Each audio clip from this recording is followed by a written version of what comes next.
L'éditorial du Figaro. Le déni en procès par Laurence de Charette. Samuel Paty aurait-il pu être sauvé?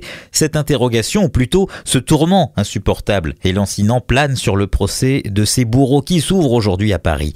Le 16 octobre 2020, la France a découvert dans l'effroi l'assassinat de l'un de ses professeurs, décapité par un réfugié tchétchène à la sortie du collège.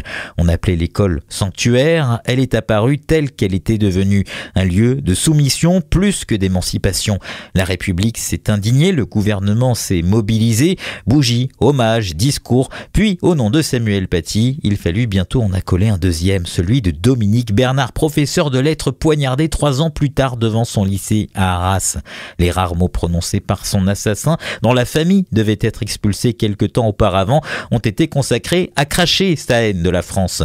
Nouvelle bougie, autres hommages, même discours. Si la mort de mon frère avait servi à quelque chose, a alors soufflé Michael Paty, Dominique Bernard serait encore là. Terrible vérité.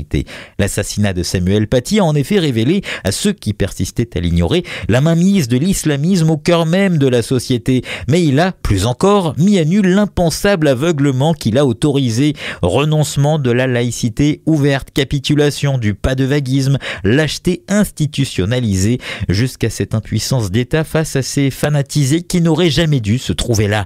Les enquêtes soulignent aujourd'hui les failles institutionnelles qui ont accompagné la tragédie. Ces signaux d'alerte laissés sans réponse, ces dos tournés, cette impardonnable tétanie nourrie par plusieurs décennies de déni. Cette obsession, pour tout dire, à penser à l'envers, à confondre bourreau et victime, à refuser de voir et de nommer le projet islamiste. Cette passion à excuser ceux qui nous ont désignés comme ennemis. Et depuis lors, de nombreux professeurs ont été menacés de mort. Au printemps dernier, le proviseur du lycée Maurice Ravel, qui avait exigé le retrait du voile, a dû demander sa retraite anticipée.